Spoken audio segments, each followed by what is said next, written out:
중에서 5번째 주제인 약속과 죄 그리고 죄사함, 약속과 죄 그리고 죄사함이라는 제목으로 하나님 말씀 전하도록 하겠습니다.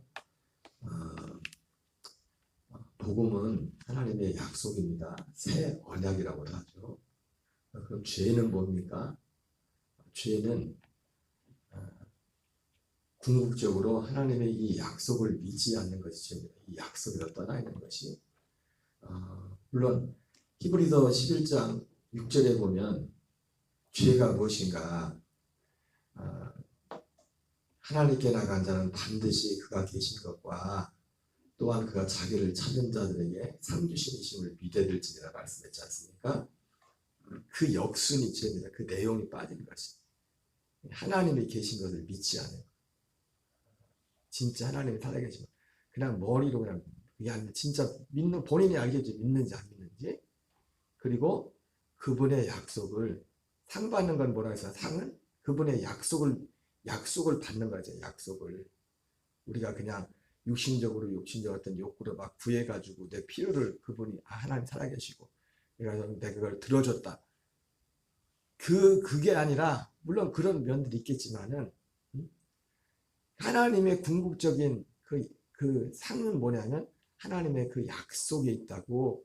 히브리서 11장에, 그리고 히브리서 11장 아벨부터 시작해서 그 믿음을 가졌던 사람들의 명단, 히브리서 11장 6절에 나와 있는 하나님을 기쁘시게 하는 사람들의 그 믿음을 가진 사람들의 명단이 히브리서 11장에 나오는 겁니다. 그리고 그들이 믿었던, 그들이 궁극적으로 바라봤던 그 약속이 바로 이 복음을 바라봤던 그것이 믿음이었다는 것을 보게 되었어요. 그래서 히브리서 6장에서는 그것을 히브리서 11장 6절에 나와 있는 걸 그대로 갖다가 그리스도의 도의 초보, 그리고 완전한 데, 이 완전한 데가 새 언약입니다. 약속. 그래서 하나님의 약속은, 약속과 죄 있는데 약속은 지금 죄에 대해서 먼저, 죄라고 할 때는 바로 이 두 가지 내용이 결정적으로, 두 가지 믿음이 되고 죄가 되는 기준이 뭐냐면 이 두 가지입니다. 하나님이 살아계신 것을 믿느냐 믿지 않느냐, 그리고 그분이 하신 이 약속을 믿느냐 믿지 않느냐. 그래서 성경이 무엇을 말하느냐, 아브라함이 하나님을 믿음에 이것을 그에게 의로 여겼다 했던 것처럼, 당연히 아브라함이 하나님이 살아계신 걸 믿었죠. 그러나 아브라함이 믿은 건 하나님이 살아계신 것만 믿은 게 아니라 그분의 약속을 믿었지. 약속. 그래서 그 약속은 그리스도의 도의 초보라고 해서 더 하나님이 살아계신 것을 믿는다는 것이 무엇인가에 대해서 히브리서 6장에서는 더 자세히 말하죠. 죽은 행실을 회개함과 하나님께 대한 신앙과 죽은 자의 부활과 영원한 심판을 믿는 그 믿음, 기본적으로. 그 완전한 데는 바로 완전한 데 나가라 그랬는데 그것이 새 언약이란 말이에요. 바로 이것을 믿는 믿음이 의가 되고, 이것을 믿지 않는 것이 죄가 된다고 했어요. 여러분, 언젠가도 말씀을 했지만 신천지가 새 언약이라는 단어를 쓰는 것이 조심스럽다는 게 왜 조심스럽다고 했어요? 신천지가 쓰는 게 새 언약이에요. 신천지가 새 언약. 그래서 제가 짧은 영상을, 요즘 신천지 유튜브 보면 내가 일부러 키기 전에 지 마음대로 막 올라옵니다. 그죠? 영상들이 별 내가 원치도 않는 영상들이 올라오는데, 신천지 영상도 심심찮게 올라와요. 근데 딱싹 지나가는데, 신천지가 그들이 주장하는 게 뭐냐면 지금 개신교의 믿음은 그리스도의 도의 초보라는 거예요. 그들의 주장. 그리고 자기들의 새 언약에 빠졌다는 거예요. 새 언약이. 그 말까지는 어떻게 보면 맞아요. 그 신천지 말이. 그러니까 목사님들도 신천지로 가고, 장로님들도, 신천지 간 목회자들과 장로들이 얼마나 많은데요. 우리 순천에 있는 중앙교회 그 교회 옛날에 지금 한참 됐죠. 10년도 넘었죠. 그 장로님 얼굴도 지금 생각나요. 지금 봐도 얼굴이 떠오르네. 키도 크고 참 좀 바르고 호리호리 하셔가지고 박모 장로님이셨어요. 지금 뭐 80은 넘었을 것 같은데 그렇지. 그 양반도 신천지로 가서 그 양반 벌써 한참 됐어요. 그거 알게 된 게 10년 전에 알았는데 신천지라는 거 10년 신천지라는 걸 알게 된 것도 10년이 넘었는데 그 전부터 신천지를 다녀서 벌써 거기까지 넘어갈 때까지는 뭐 금방 넘어가는 거야. 그 말 문장만 놓고 보면 어떤 면에서 맞아요. 신천지 말이 개신교는 그리스도의 도의 초보에 있고 자기들은 새 언약이다. 근데 새 언약이 뭐냐? 그들이 말하는 새 언약이 계시록이 새 언약이거든. 계시록. 여러분 계시록은요. 계시록은 뭐라고 했어요? 계시록은 새 언약이 아니라 하나님이 약속하신 히브리서 9장 11절에 하는 영원한 기업, 그 약속, 하나님의 나라를 우리에게 받게 되는 그 어떤 한 일을 그대로 갖다 놓은 게 예수님이 마태복음 24장에서 말씀하신 그 재림에 관해서 그때 일어날 일을 그대로 갖다 놓은 게 계시록 4장부터 마지막까지예요. 다니엘서 9장 27절을 그대로 갖다 놓은 거죠. 그게 새 언약이 아니다. 그 나라에 들어가려면 그때 그 나라의 주인공이 되려면 지금 실제로 우리가 지금 이 땅에 있을 때 새 언약 가운데 살아야 되는 거예요. 그래서 히브리서 9장 15절에는 이로 말미암아 그는 새 언약의 중보자지. 이는 우리로 첫 언약 때 범한 죄에서 속량하려고 주고사 우리로 영원한 기업의 약속을 얻게 하십니다. 이 영원한 그 기업이 뭐냐면 하나님이 다니엘에게 보여줬던 마지막 날 메시아의 나라예요. 하나님의 나라. 먼저는 천년왕국, 그 다음에 영원천국이 이어집니다. 예수 그리스도 같은 일부는 그리스도와 더불어 천년 동안 왕노릇하는 하나님의 말씀으로 말미암아 목배임을 당하고 혼이나 이마에 표를 받지 않고 계시록에 나오고 그대로 표현하고 있죠. 우상 앞에 절하지 않은 자들은 그리스도와 더불어 천년 동안 왕노릇하리. 왕노릇하는 그 자들과 부활의 몸을 입지는 않았지만 아직 구원받은 성도들 중에 시민이 되어서 천년 동안 구약에 표현된 거죠. 제가 주일날도 했지만 교회학교 찬양 부르는 것처럼 사막에 샘이 넘쳐리라. 독사굴에 어린애가 손 놓고 장난쳐도 물지 않는 그런 나라가 온다. 그런 나라를 약속하셨다. 그 나라를. 그래서 하나님이 이방인 왕인 느부갓네살을 통해서는 그 바벨론 시대와 페르 시대에 걸쳐서 두 번의 제국에 대한 그 미래를 두 시대에 걸쳐서 그 다니엘서에 나와요. 그것이 먼저는 느부갓네살. 그거는 그 제국의 이 세상 나라에 대한 꿈은 누구에게 보여줬냐면 믿지 않는 사람한테 보여줬어요. 다만 해몽을 누가 해줬어요? 해몽을 뭔 뜻이 뭔지 해서 다니엘이 했지. 그 꿈은 이 세상 나라에 대한 꿈 되어질 일들은 누구한테 보여줬냐면 믿지 않는 사람한테 보여줬다. 불신자한테. 그러나 다니엘에게는 뭘 보여줍니까? 이 세상 나라에 대해서 보여주지 않았어요. 물론 다니엘도 당연히 자연적으로 알게 됐죠. 이 세상 나라에 대해서. 여러분 그래서 예전에 우리 예수 믿는 성도들은 예전에 스펄전 목사님 그랬던 것처럼 그리스도인은 한 손에는 신문을, 한 손에는 성경을, 한 손에는 신문을 들고 있으랬죠.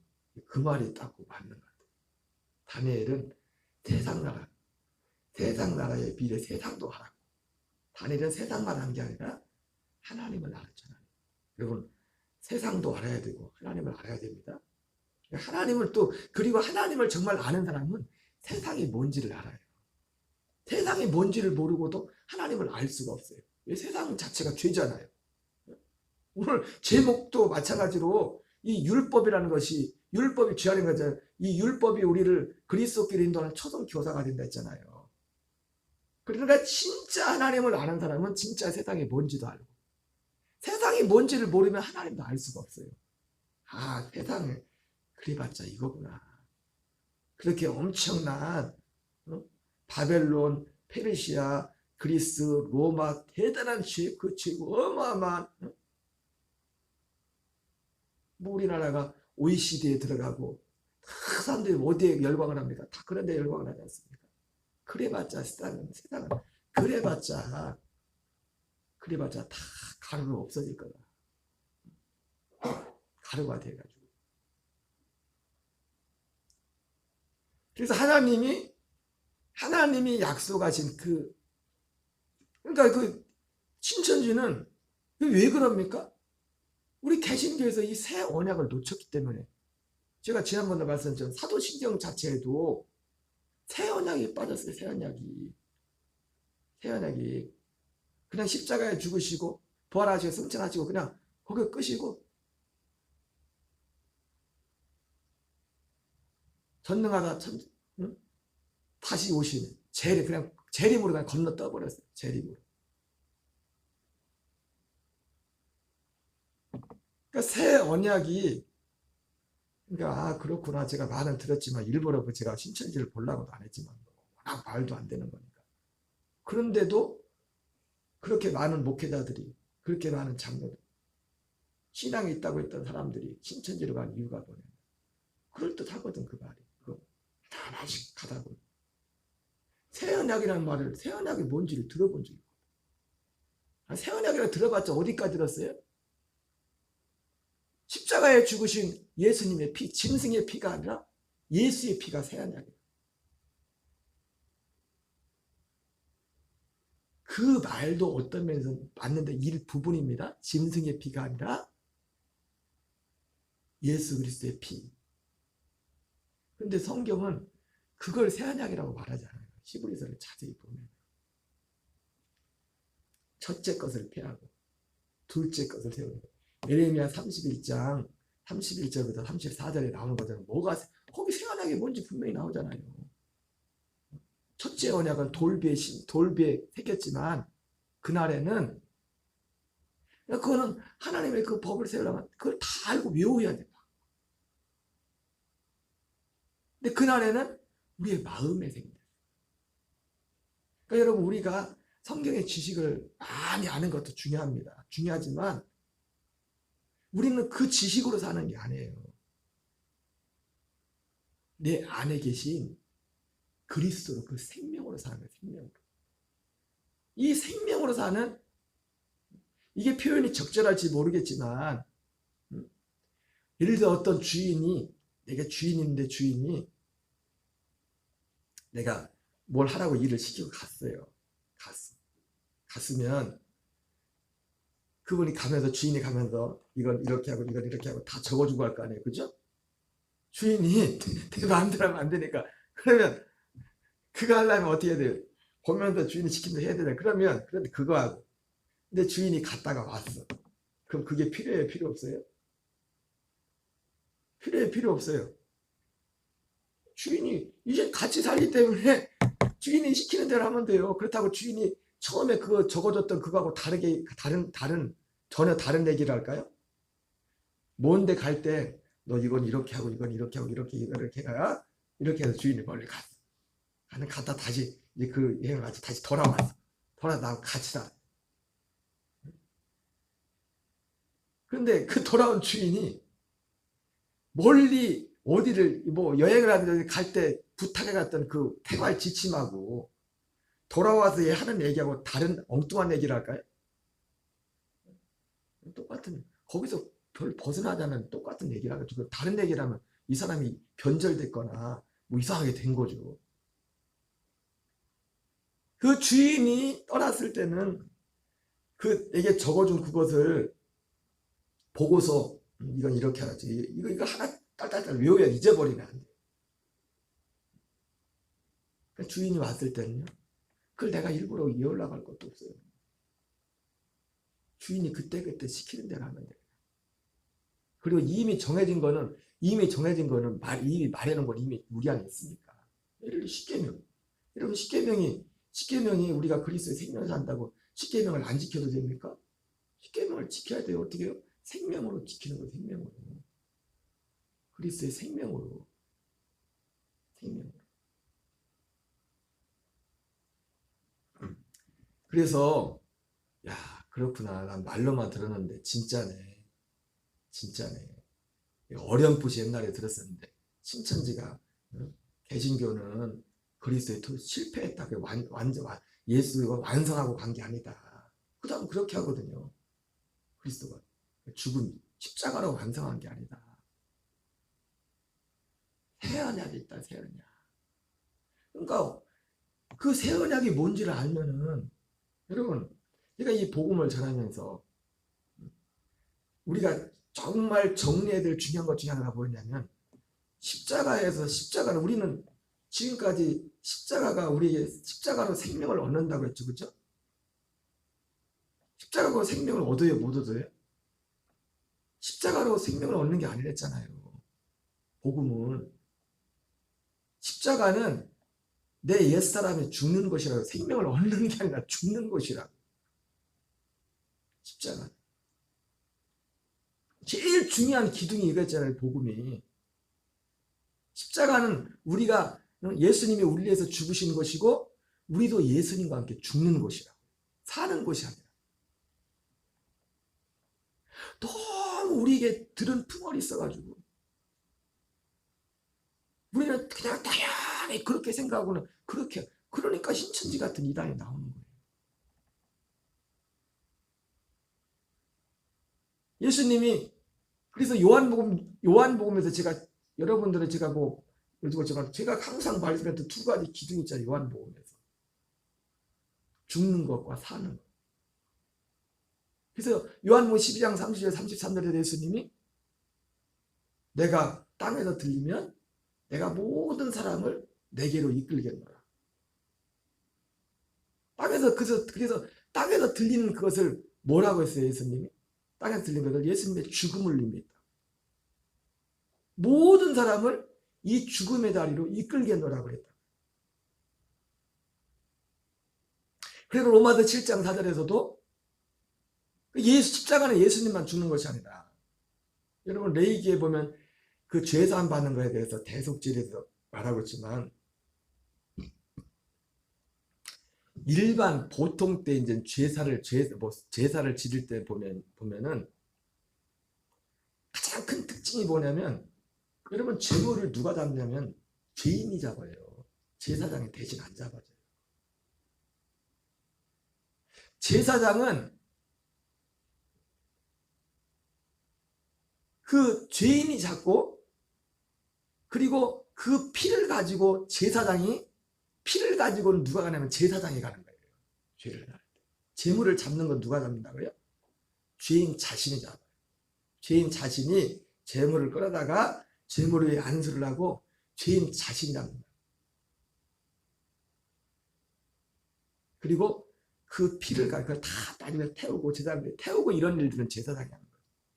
그거를 그 피를 가지고 번제단에 뿌리고 그리고 이 속죄소에는 대속죄일에만 들어가니까 평일에는 못 들어가잖아요.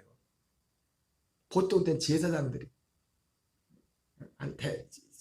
그거를 이 애제당 향단 그 향단 뿔에 그 피를 발라요. 피를 바르는 일들.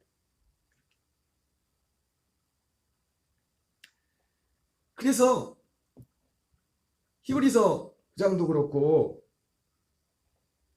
십자가는 죽는 것이라 죽는 거. 자기가 그 재물 자체도 자기가 잡는 거야. 자기가.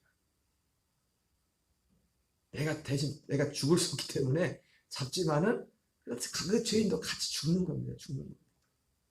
그래서 요한복음 예수님 자신도 요한복음 12장 12절 33절에는 우리를 십자가는 어디냐면 모든 사람을 죽음으로 이끈댔어요. 그러니까 죽는 곳이 어디입니까? 십자가는 죽는 곳이에요. 사는 것이 아니라. 십자가는 죽는 것이고 첫째 것을 폐하는 자리라고. 첫째 것을. 그래서 율법에 대하여 죽임을 당했어요. 로마서 7장 4절에. 복음은 뭡니까?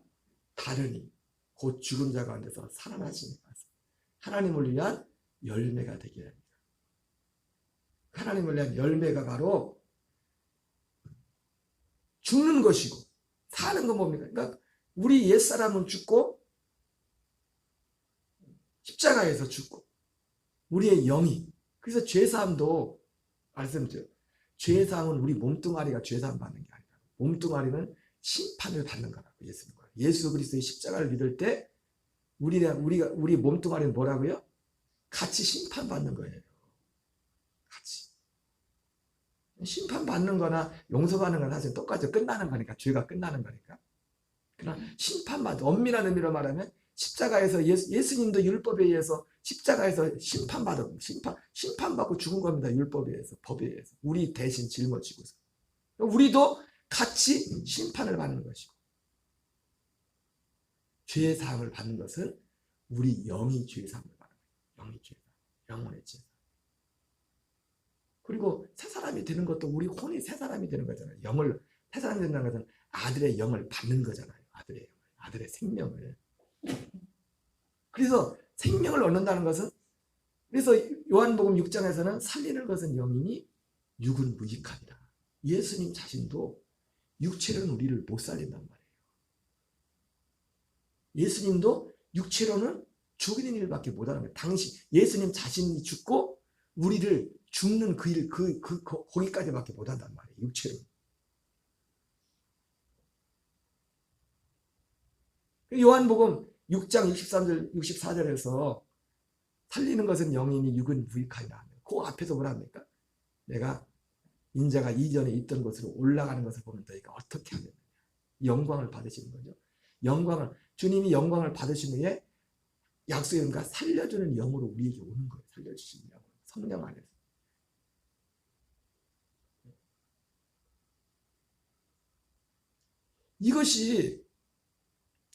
이것이 하나님의 약속하신 복음이라고. 그래서 그래서 살려면 지금 제목도 그렇게 나오지만은 죄사함 받는 것도 그렇고. 여러분, 그리고 죄사함이 복음이 아니라고 했어요. 죄사함은 복음의 중보라고 했어요.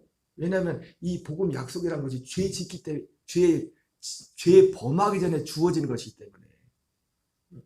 아담과 하와조차도 범죄하기 전에 하나님께 이 약속을 받았다고요. 하나님의 아들 되는 약속. 근데 아담과 하와가 생명나무를 선택하지 않고 선악과를 선택하기 때문에 문제가 되는 약속에서 그 약속을 잃어버리는, 약속을 지금 받을 수 없는 그런 위치에 서게 되는 거죠.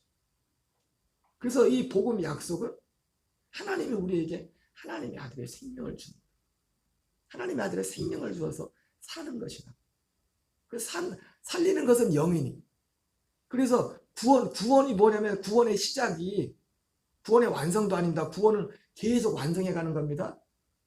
구원을 얻었다는 것을 예수님은 요한복음 10장 10절에 생명을 얻었다 이렇게 하고, 내가 모든 양으로 생명을 얻게 하고, 구원을 이루어가는 것을 뭐라고 표현합니까?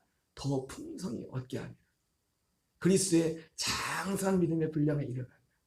하나님의 아들의 생명에서 하나님 그리스도의 장성한 믿음, 하나님을 더 닮아가는, 그리스도를 더 닮아가는, 이것을 생명을 풍성히 얻는 것이고 장성한 믿음의 분량에 이르게 하는 것이라 이렇게 말씀합니다. 이것을 복음이라고 말한다. 이게 새 언약이라고요. 새 언약, 이것이 하나님의 아들의 생명을 얻는 것. 첫째 것은 뭡니까? 그냥 육신의 생명으로 사는 거예요. 그것도 심지어 아담과 하와는 그나마 범죄하기 전이었죠. 죄의 몸이 아니었었죠. 아담과 하와는. 그러니까 죄의 몸을 가지고 그냥 사는 겁니다. 그게 첫째 거죠. 새 언약은 뭡니까? 이 죄의 몸으로 사는 이 죄의 몸을 멸하고,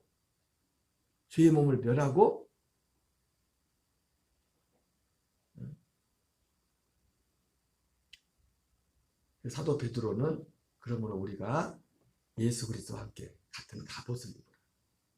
그는 우리가 육체의 고난을 당한 그분이 죄를 그쳤습니다. 이렇게 말합니다. 육체의 고난을 통해서 우리 범죄의 이 죄를 그치게 하고 우리 옛사람을 패해버리고 이 생명을 살게 하는 거예요. 그러니까 이 새 언약이라는 것이 새 언약의 실체가 성경은 너무나 분명하게, 성경을 보면서도 이 새 언약이 뭔지 놓치니까 신천지가 갔다가 요한계시록을 갖다 놓고 이게 새 언약이라. 그게 복음이라. 그러니까 똑같아요. 제가 전에 말씀드렸던 것처럼 군산에 계신 그 목사님 거기도 신천지가 많더라고요. 종종 신천지 사람들 만나요. 권사님인데도 신천지 간 분들이 가끔 찾아오는데 목사님 전도 안 하고 저도 한참 선처했던 어떤 누군지 얼굴을 보겠지만 일주일에 한 번씩 매주 한 달에 적어도 한 달에 몇 번씩 편지가 왔었는데 요즘은 안 오더만. 물어봐. 대체 너네 뭘 믿냐? 그리고 제일 물어보는 질문이 뭐냐면 대체 복음이 뭐냐? 복음이. 아니나 다를까?